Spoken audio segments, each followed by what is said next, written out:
तो वहीं राज्यसभा सांसद सुभाष बराला ने जनता टीवी से खास बातचीत की और इस दौरान उन्होंने हरियाणा में बाढ़ बारिश को लेकर कहा कि सरकार पूरी तरह से जनता के साथ है। उपराष्ट्रपति चुनाव को लेकर बोले कि सभी सांसदों की बैठक हुई है, एनडीए पूरी तरह तैयार है। सुनिए और क्या कुछ कहा उन्होंने।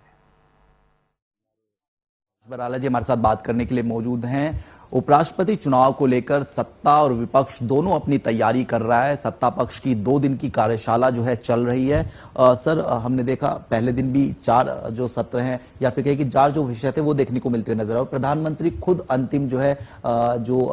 सीटिंग प्लान था उसमें बैठते हुए नजर आए थे। किस तरीके से सर देख रहे हो, क्या तैयारी चल रही है? देखिए, एनडीए की तैयारी उपराष्ट्रपति जी के चुनाव के लिए पूरी तरह से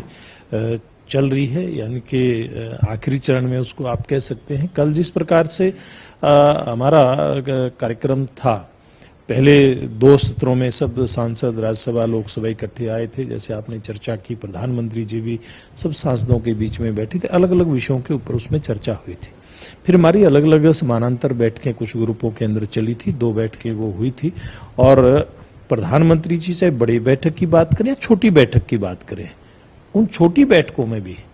हर बैठक में प्रधानमंत्री जी जाकर के आए। हमारी 2 अलग से बैठकें थी, 30 सांसदों के लगभग संख्या की।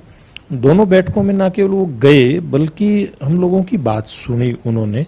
किस प्रकार से हम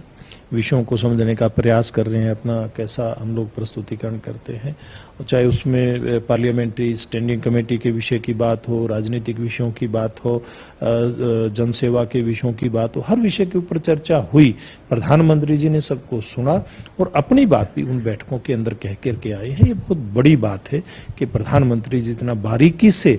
जो हमारे सांसद हैं उनके कामकाज के ऊपर निगाह रख रहे हैं और कैसे हम अच्छा कर रहे हैं तो उसमें और अच्छा कैसे करें, इस बात का प्रयास प्रधानमंत्री जी का रहता है। सर, उपराष्ट्रपति चुनाव में हालांकि जो नंबर गेम है उसमें निश्चित तौर पर एनडीए आगे है, लेकिन विपक्ष भी लगातार अपनी तैयारी कर रहा है और कहीं ना कहीं उम्मीद ये लगाए हुए है कि अंतरात्मा की आवाज जो है, जो एनडीए के खेमे में कई जो दल हैं उनकी जगती हुई जो है नजर आए। देखिए, झूठ के परड़े के साथ कभी अंतरात्मा की आवाज होती नहीं है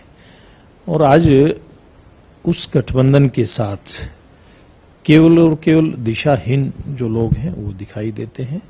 और कहीं कोई वहाँ कोई विजन नहीं है, कोई नेता नहीं है, नीति नहीं है। तो इस प्रकार का जब कोई गठबंधन होता है, बेमेल गठबंधन इसको हम कह सकते हैं, इसलिए उधर कोई अंतरात्मा की आवाज से इतने मजबूत गठबंधन का व्यक्ति, एनडीए का व्यक्ति जाएगा, ये विचार उनको छोड़ देना चाहिए, इस बात को भूल जाना चाहिए और इस बात के ऊपर उन लोगों को फोकस करना चाहिए कि कहीं अंतरात्मा की आवाज पे आपके गठबंधन के लोग तो एनडीए के उम्मीदवार को वोट नहीं देकर के जा रहे क्या, इस बात के ऊपर मुझे लगता है कि विपक्षी दलों को ध्यान करना चाहिए। अंतिम प्रश्न, जिस प्रकार से हरियाणा में जो स्थिति बनी हुई है जल भराव की, बाढ़ को लेकर, प्रधानमंत्री चूंकि पंजाब के दौरे पर भी जाते हुए जो है नजर आएंगे, किस प्रकार की स्थिति और उनको दौरों को किस तरीके से देखें? देखिए, अभी पंजाब की स्थिति भी बहुत खराब है।